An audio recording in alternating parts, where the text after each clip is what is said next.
No one sees you. The hidden will always come out. Written by Sebastian Mørk. The Disappearance. Chapter 1. The latest episode. The microphone picked up the small sigh. Jonas adjusted the headset, letting his fingertips glide over the smooth surface of the mixing desk. He glanced at the clock on the wall. 5 minutes to air. 5 minutes to gather his thoughts. The studio was his sanctuary. Soundproofed. Shut off from the world. The walls covered in acoustic panels that swallowed up all reverberation, as if the room was eating up his words, only to send them out into the ether, to the thousands of listeners waiting. He opened his laptop and skimmed through the script one last time. The words on the screen were carefully chosen, weighed and measured. Sentences that would make people stop, listen, think. Sentences that would make someone sweat.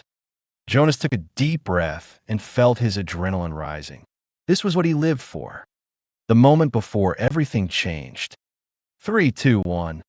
He counted down to himself, pressed the red button, and let his voice drop into the deep, controlled register that had made Mørk IOSS Norway's most downloaded true crime podcast. Welcome to the latest episode of The Darkness in Us. I'm Jonas Fell, and today we're going to talk about power, murder, and what we choose to forget. He let the words hang in the air for a moment. We humans are experts at forgetting, aren't we? We hide away the uncomfortable truths, push them under the carpet, pretend they never existed. But what happens when those with the most power in our society do the same? Jonas leaned closer to the microphone, lowering his voice to almost a whisper. What happens when those who are supposed to protect us instead protect themselves? He pressed a button, and the intro to the podcast filled the room. The familiar melody with the dark undertones. When the music faded out, he continued. A few months ago, I received a letter that contained information about a murder case from 1997, a case that never made the front pages of the newspapers, a case that was closed so quickly that it barely left a trace in the police archives. Jonas took a sip of water. He knew that what he was about to say would change everything, but he was past the point of no return. The victim was a young woman, found drowned in the Oslofjord. The police quickly concluded it was suicide. Case closed. Finished talking. He pressed another button, and a recording of a raspy voice filled the studio. She would never take her own life. Never. She was afraid, yes, but not for herself. She was afraid of what she knew. Jonas let the recording fade out before continuing. This was the voice of the victim's sister, a woman who for 25 years has fought to bring the truth to light. A woman who has been rejected, ridiculed, and ultimately threatened into silence. He shifted position in his chair and felt the sweat trickle down his neck. But why? Why would anyone go to such lengths to keep this case hidden? The answer lies in who the deceased woman was, or rather, who she worked for. Jonas knew he was now treading on thin ice, but it was too late to turn back. In the weeks before she died, she worked as an assistant to one of Norway's most prominent politicians, a man who would later occupy one of the country's highest positions, a man whose name I choose to withhold for now. He took another sip of water, letting the tension build. What I can say is that I have documents that link this man directly to the woman's death, documents that show that the police investigation was ordered closed from the highest level, documents that show that witnesses were pressured to change their statements. Jonas felt his heart rate increase. This was the point of no return. In the course of the next few days, I will publish these documents in their entirety. Names will be mentioned. Responsibility will be placed. He leaned even closer to the microphone, lowering his voice to an intense whisper. But before I do, I want to warn you, dear listener. What you are about to learn cannot be unlearned. It will change your view of this country, of our democracy, of the people we have elected to lead us. Jonas paused, letting the silence fill the room for a moment. And to those of you who now feel the collar tightening, I have secured the evidence. If anything should happen to me, everything will be made public. Everything. He took a deep breath, knowing that the next words could be his last public statement. If you don't hear from me again, you'll know why. He pressed the button, ended the recording, and leaned back in his chair. His heart was pounding in his chest. It was done. After months of research, secret meetings, encrypted messages, he had finally said it out loud.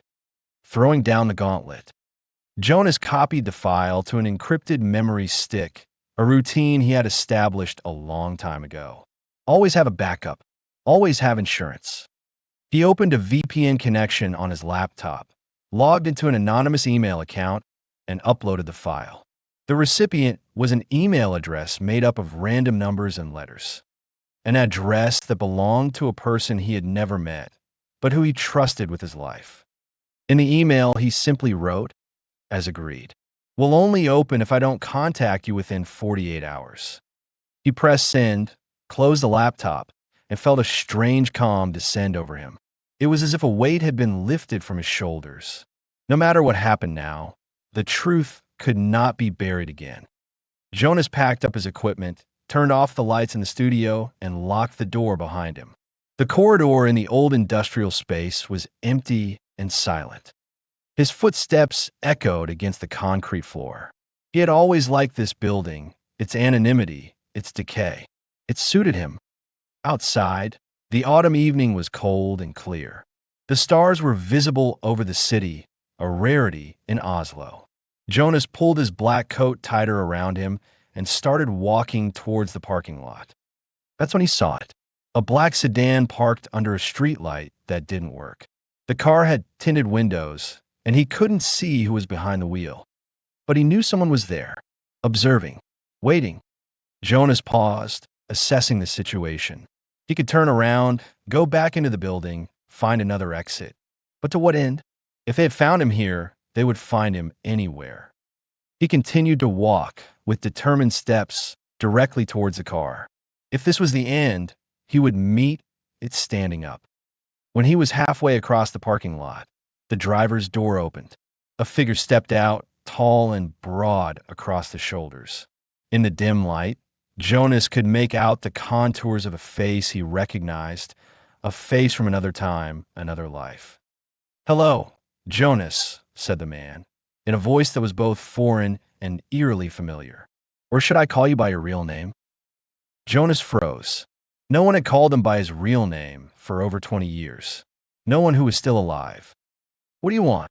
Jonas asked, his voice steady despite the fear spreading through his body. The man smiled, a smile that didn't reach his eyes. Just a little chat.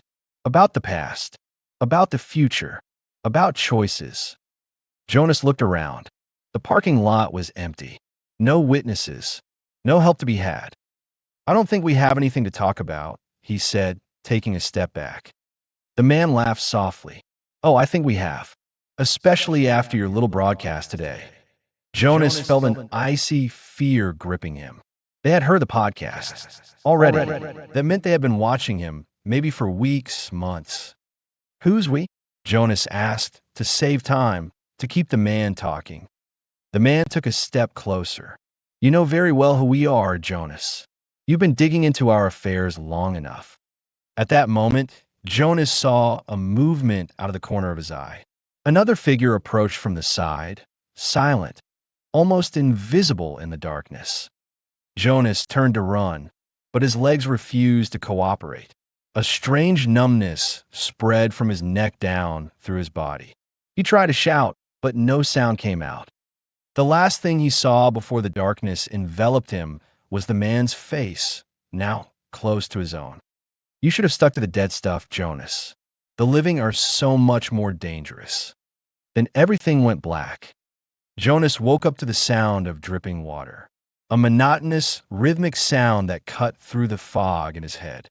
Drip, drip, drip. He tried to open his eyes, but they felt like they were glued shut. With great effort, he finally got them open, only to discover that he was in a darkness so total that it made no difference whether his eyes were open or closed. Where was he? What had happened? The memories came back in fragments. The podcast. The parking lot. The man from the past. Jonas tried to move, but quickly discovered that he was tied to a chair. His hands were fastened behind his back with what felt like plastic strips, cutting into his wrists at the slightest movement. His ankles were tied to the legs of the chair. "Hello," he called out into the darkness. His voice sounded foreign, hoarse, and weak. No one answered, just the eternal drip of water somewhere nearby. Jonas forced himself to breathe calmly, to think clearly. Panic would not help him now. He had to analyze the situation, find a way out. He concentrated on his senses. Smell first. It smelled damp, musty, old concrete and stagnant water. He was underground, maybe in a basement or a shelter. Sound. Except for the drip of water, it was quiet. No traffic sounds, no voices. He was isolated, probably far from people. Sensation. The chair he was sitting on was wooden, hard and uncomfortable. The floor beneath his feet felt like concrete, cold even through his shoes. Jonas turned his head, tried to spot something, anything in the darkness. Slowly, his eyes began to adjust. It wasn't totally dark after all.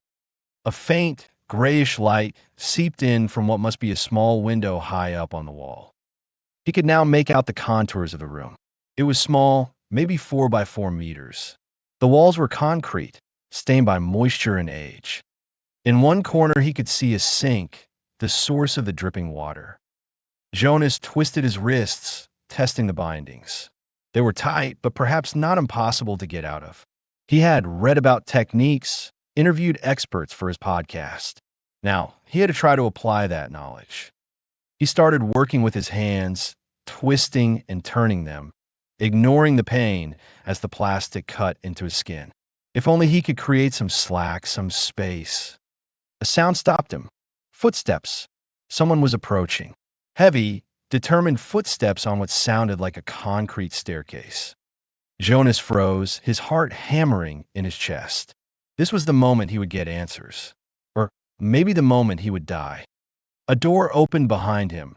Light flooded into the room, blinding after the darkness. Jonas squeezed his eyes shut, only able to make out the outline of a figure entering the room. The door closed and the darkness descended again. But now there was another presence in the room. Jonas could hear the breathing, feel the gaze resting on him. "So," said a voice, the same voice from the parking lot. Now we can finally have that talk. A flashlight was turned on, aimed at Jonas' face. He turned his head away, blinded by the bright light. "Who are you?" Jonas asked, even though he already knew the answer, or at least part of it. The man laughed softly. "I'm offended, Jonas. Have you really forgotten about me? After everything we went through together?" The flashlight moved, now illuminating the man's face from below, creating deep shadows that made his features almost demonic. But Jonas recognized him now. Without a doubt. "Mikkelsen," he whispered. "Trond Mikkelsen." The man smiled, a smile that did not reach his eyes. "There, you see, not everything is forgotten." Jonas stared at the face from the past. Trond Mikkelsen had been the policeman who arrested him back then, over 20 years ago. The man who had interrogated him for hours, pressured him, threatened him. And later, the man who had helped him to disappear, to create a new identity. "What do you want?" asked Jonas, his voice firmer now. Mikkelsen pulled out a folding chair from a corner of the room, set it up in front of Jonas, and sat down. He placed a torch on the floor between them, so that the light reflected on both their faces. "I want you to understand the situation you're in, Jonas. Or should I call you Adrian? Adrian Haugen, the boy who killed his stepfather with 27 stab wounds one summer evening in 1999. Jonas froze. He hadn't heard that name in 20 years. That name belonged to another person, another life. "That boy doesn't exist anymore," Jonas said, his voice cold. Mikkelsen leaned forward. "Oh, but he does. He's in the police archives, in the DNA register, in the court records. He's in the memories of everyone who was there that night. And he can come back at any time. One keystroke, that's all it takes." Jonas said nothing. He knew Mikkelsen was right. His new identity, his new life, everything could disappear in an instant. What do you want? He repeated, this time more resigned. Mikkelsen leaned back in his chair. I want you to drop this case, Jonas. Forget about the woman in the fjord. Forget the politician. Forget everything. Jonas laughed, a short, bitter laugh. Is that why you've kidnapped me? To tell me to forget? A bit drastic, don't you think? Mikkelsen smiled again, the same cold smile. This is just a conversation between old acquaintances, Jonas. A reminder of the past and of how fragile your future is. You're threatening me, said Jonas. I'm informing you, Mikkelsen corrected, about the consequences of your choices. Jonas stared at the man in front of him, the man who had once saved him and now threatened to destroy him. There was a bitter irony in that. Who are you protecting, Mikkelsen? Who is so important that you are willing to kidnap and threaten for them? Mikkelsen did not answer immediately. He studied Jonas, as if considering how much he should reveal. Let me tell you a story, Jonas, he finally said. A story about a young, ambitious policeman who one day is called into his boss's office. There the chief sits with a man in a suit, a man without a name, just a title. This man explains that there are cases that are bigger than the law, bigger than justice.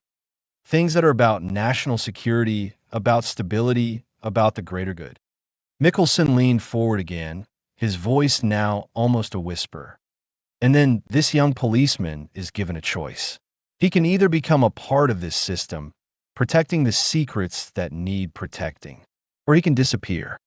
Not just from his job, but from his life. Jonas stared at Mikkelsen, looking deep into his eyes. You chose the system. Mikkelsen nodded slowly. I chose to survive. Just like you did the night you stabbed your stepfather 27 times with a kitchen knife. Jonas felt nausea rise in his throat at the memory. The blood, the screams, the silence afterwards. He deserved it, Jonas whispered. Maybe, said Mikkelsen, but the law doesn't see it that way. Before the law, you were a murderer, and you still are, in the papers that are hidden in an archive. Jonas closed his eyes for a moment, trying to gather his thoughts. When he opened them again, he met Mikkelsen's gaze with new determination. So that's how it works. You protect murderers as long as they have power and influence, but threaten to expose others to keep them in check. Mikkelsen sighed, as if disappointed by Jonas' lack of understanding. It's not that simple, Jonas. The world is not black and white, no matter how much you want it to be. Sometimes we have to protect people, not because they deserve it, but because the alternative is worse. Worse for whom? Asked Jonas. For the woman who died? For a family who never got justice? For the country, Mikkelsen replied firmly. For the stability, for the trust in the system. Jonas laughed again, this time louder, more implacable. Trust in the system? You're kidnapping people and threatening them. Talking about trust in the system. Mikkelsen stood up abruptly, his chair scraping against the concrete floor. He walked around Jonas, stopped behind him, put his hands on his shoulders. Jonas could feel his breath against his ear. You don't understand what's at stake here, Jonas. This is not just about one woman, one politician. This is about things that are bigger than both of us. Jonas swallowed hard, trying to ignore the fear spreading through his body. Then enlighten me. Mikkelsen squeezed his shoulders almost painfully hard before letting go and returning to his chair. The woman in the fjord, Silja Bergman, didn't just work for the politician. She also worked for us. Jonas stared at Mikkelsen, unsure if he should believe him. PST. Mikkelsen nodded slowly. She was one of ours, placed close to the politician to monitor him, report on his contacts, especially the foreign ones. Why? Because we had reason to believe that he was about to be compromised by a foreign power, that he was being pressured to make decisions that were not in Norway's interest. Jonas frowned. So, she was a spy, and you let her die? Mickelson sighed heavily. She wasn't supposed to die. It was an operation that went wrong. Very wrong. Who killed her? We don't know that for sure, Mickelson said, but Jonas could see in his eyes that he was lying. But we know it wasn't the politician. He was just as shocked as we were. Jonas shook his head, frustrated by the half-truths, by the manipulation. So why cover it up? Why not investigate it as a murder? Because an investigation would have revealed her connection to us. It would reveal that we were monitoring one of the country's most prominent politicians. It would have created a scandal that could have destabilized the entire government, perhaps the entire country. Jonas stared at Mickelson, trying to understand the logic, trying to see past the lies. So you sacrificed justice for a woman, for stability. Mickelson met his gaze without blinking. Yes, and we would do it again, for the greater good. Jonas felt the rage building up inside him. Rage at the injustice, at the arrogance, at the cold, cynical calculation that valued stability over human life.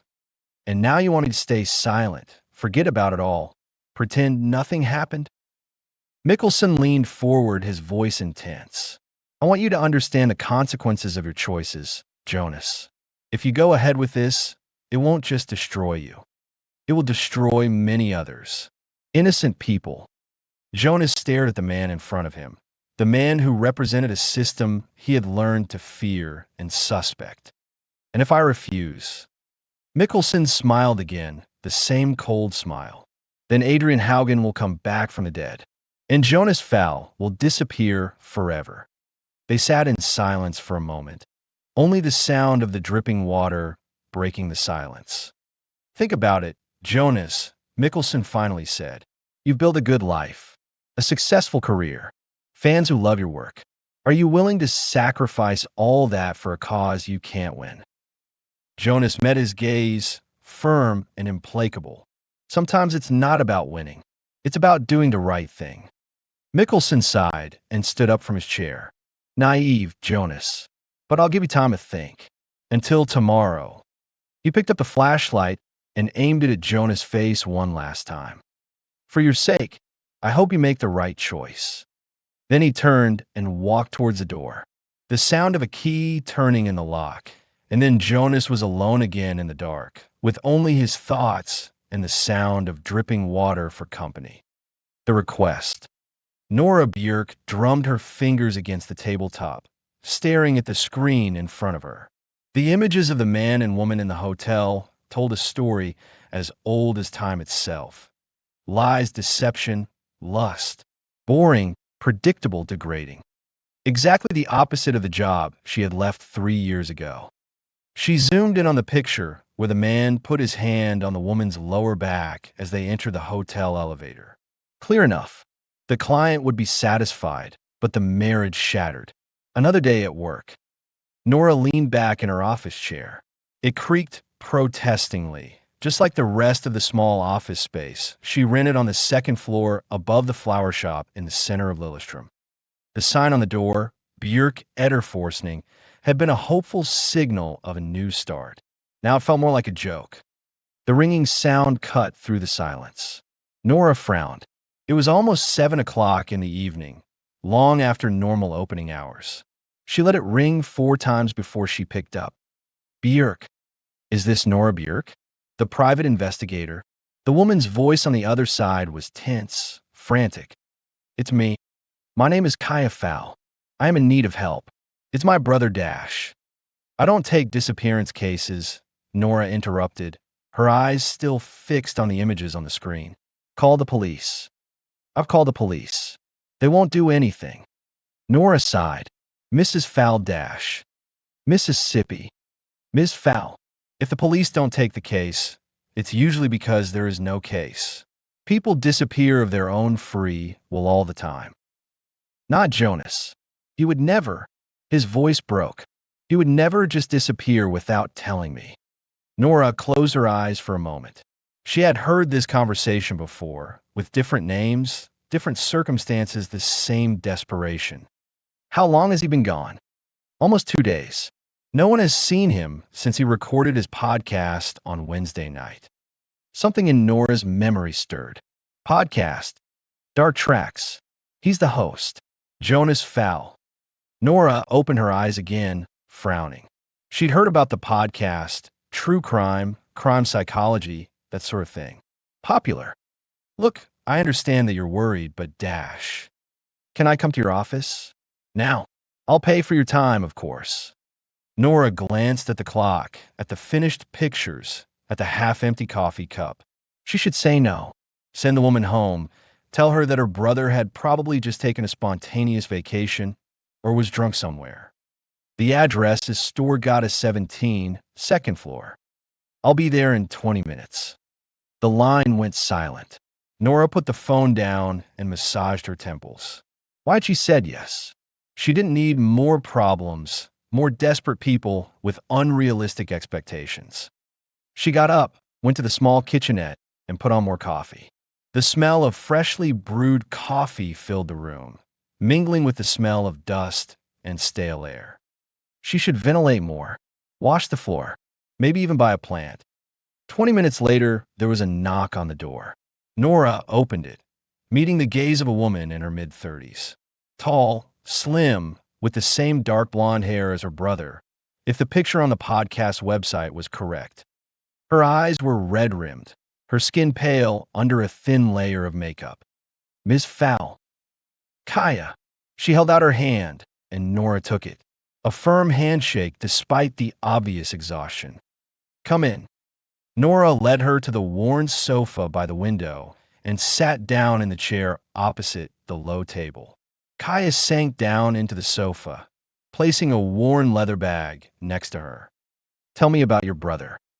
Kaya took a deep breath. Jonas is 38 years old. He runs the podcast Mørk, which is about criminal psychology and unsolved cases. She stopped, correcting herself. He's always been very reliable, structured. He would never just disappear without telling me. When was the last time you spoke to him? Wednesday morning. We were supposed to meet for lunch on Thursday, but he never showed up. Doesn't answer the phone, texts, emails. No one has seen him since he left the studio Wednesday night. And the police? Kaya laughed briefly, bitterly. They say there are no indications of criminal activity. That adults have the right to disappear if they want to. That I should wait a week before I really worry. Nora nodded slowly. The standard answer, and usually correct. Does your brother have any problems? Debts? Substance abuse? Relationships that have gone bad? Kaya shook her head. No. He's doing great. The podcast is going great. He's just signed a big deal with a streaming service. He's single at the moment, but not bitter about it. And he's sober, has been for many years. Previous substance abuse problems? A moment's hesitation. In my youth. But that was a long time ago. Nora leaned back in her chair. Ms. Faldash. Kaya. I understand that you're worried, but the police are probably right. There are no signs of criminal activity here. Your brother is a grown man who perhaps needed some time to himself. Without a phone? Without taking anything with them? Without canceling their appointments? Kaya leaned forward, her voice intense. And what about the episode? Episodes. The last podcast he recorded. The one that was uploaded automatically on Thursday morning. Kaya opened her bag and took out an iPad. Listen for yourself. She pressed the screen, and the room was filled with a deep, pleasant male voice. Welcome to a new episode of Dark Tracks. I'm Jonas Fowl, and today we're going to dive into a case that never got the attention it deserved. A case about power, about secrets, and about how the truth is sometimes sacrificed on the altar of power. Nora listened as Jonas Fowl described a case from 10 years ago, a woman found dead in the Oslo fjord, officially classified as a drowning accident. But Jonas questioned the conclusion, pointing out irregularities in the autopsy report, in the police handling of the case. The woman, Celia Bergman, worked for a high-ranking politician. A politician with ambitions to become prime minister. A politician with contacts in the highest circles including the police and the prosecution service. Nora felt a cold feeling spread through her stomach. She remembered the case. Remembered the woman, the politician, all the questions that were never answered.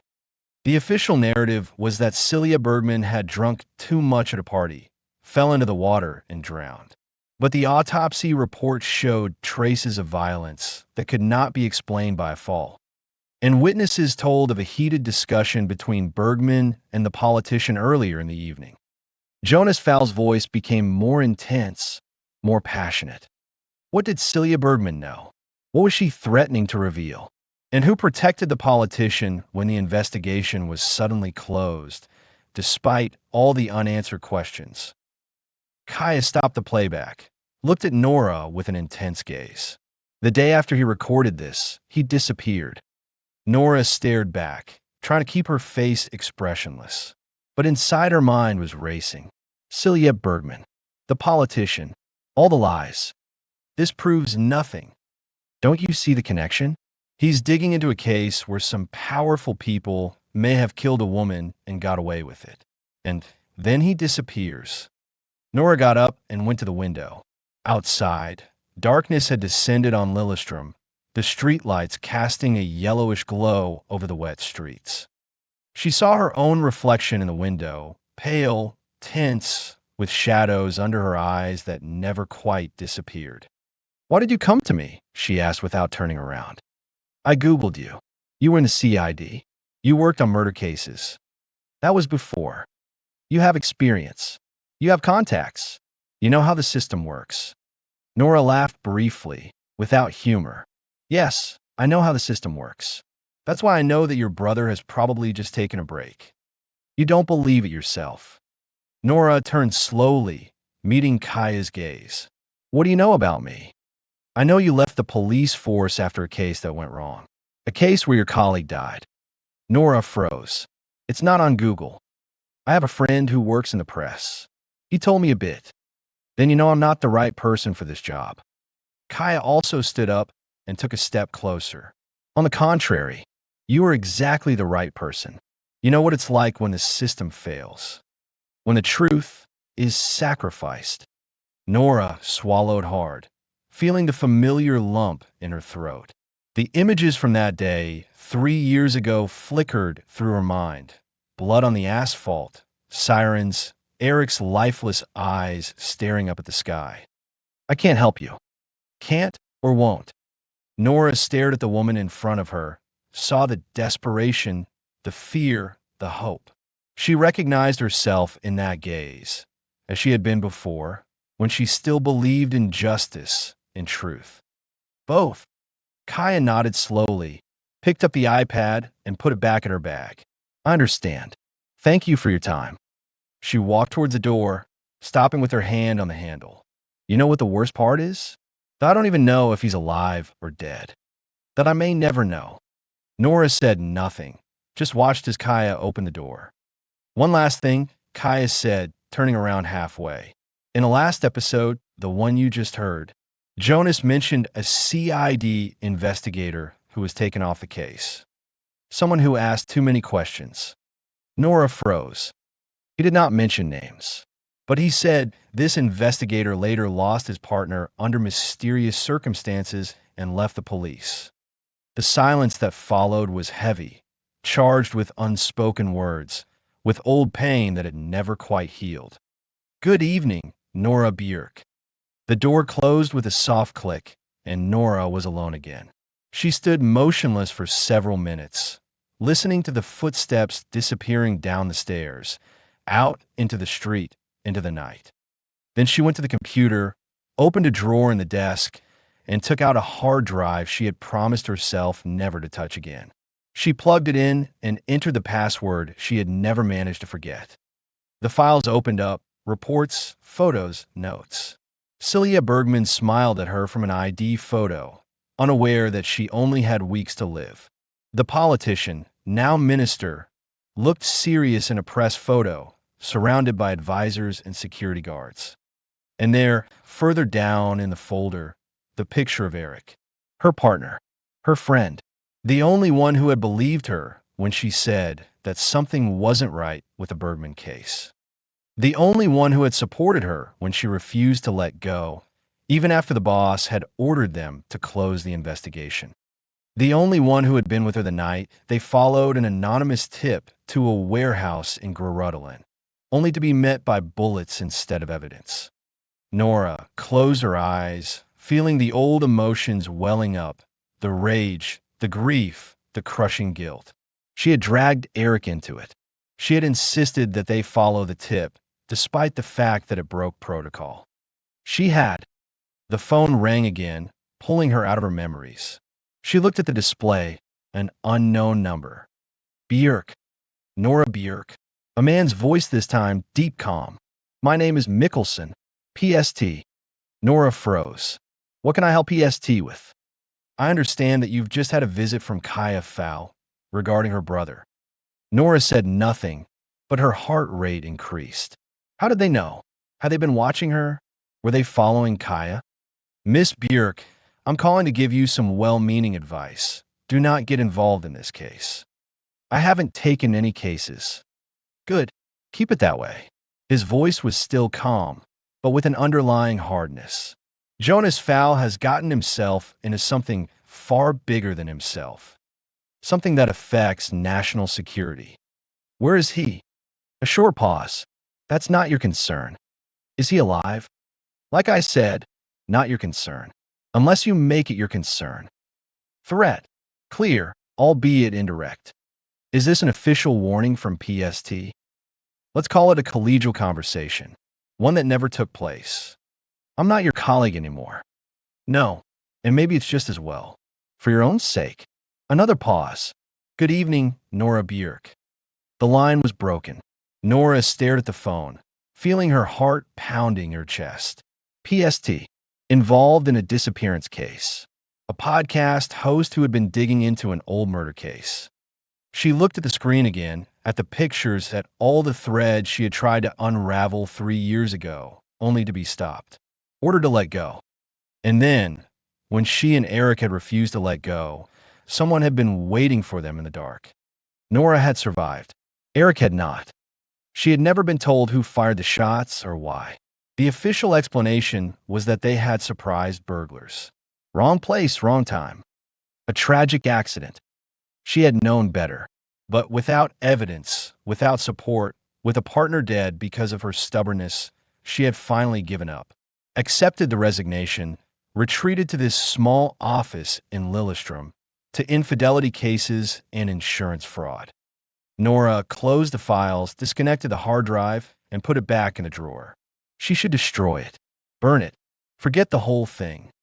Instead, she went to the window again, staring out into the night. Somewhere out, there was Jonas Fowl. Maybe alive, maybe not.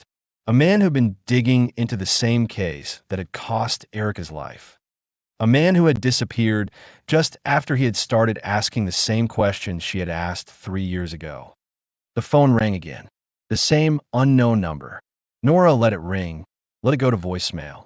A moment later, a message popped in. Think of the consequences, Nora.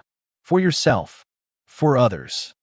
She deleted the message, put the phone down on the table, went to the sofa and sank into it, suddenly feeling how tired she was. Exhausted to the bone. She should go home. Forget Kaya Fowl, forget her brother, forget Celia Bergman and the politician and everything. She had already paid too high a price. But instead she remained seated, staring into the darkness as her mind raced. She saw Eric in front of her, heard his voice. We can't just let it go, Nora. If we don't do this, who will? She saw Celia Bergman, a young woman with her whole life ahead of her, found floating in the fjord with marks on her body that no one could explain. She saw Jonas Fowl, a man she had never met, but who had dared to ask the same questions she had once asked. And she saw herself, 3 years younger, standing by Eric's grave, promising him that one day she would find out the truth. A promise she had broken, because fear had finally overcome her courage. The phone rang again. This time it was Kaya's number. Nora picked it up, held it in her hand, and let it ring. Finally, she answered. Yes. I know you don't want to get involved, Kaya said, her voice tense. But I just had to tell you. Someone has been in Jonah's apartment. Everything has been rummaged through. His computer is gone. All his notes. Nora closed her eyes. Have you called the police? Yes. They said they would send someone, but they didn't seem very interested. Of course not, Nora muttered. What? Nothing. Nora opened her eyes again, staring into the darkness. Where are you now? Outside Jonah's apartment, the building in Grunnerlocke. Nora got up, went to the desk, and picked up the car keys. The address. Thorvald Myers Gate 78, apartment 5C. Does this mean that dash? Don't touch anything. Don't talk to anyone. Wait for me. She hung up, put her phone in her pocket, pulled on her jacket, grabbed her bag, stopped for a moment at the door, feeling her heart pounding, the adrenaline already pumping through her veins. She knew this was madness, that she was risking everything, maybe even her life, by getting involved again. That PST was not making empty threats. But she envisioned Eric again, heard his voice, clear and determined. If we don't do this, who will? I'll take the case, she whispered to the empty room, to the memory of the partner she had betrayed, to the man she had never met, but who was now perhaps paying the price for seeking the same truth. Then she went out in the night, closed the door behind her, and left Björk Ederforskning in the dark. She didn't know if she would ever return. No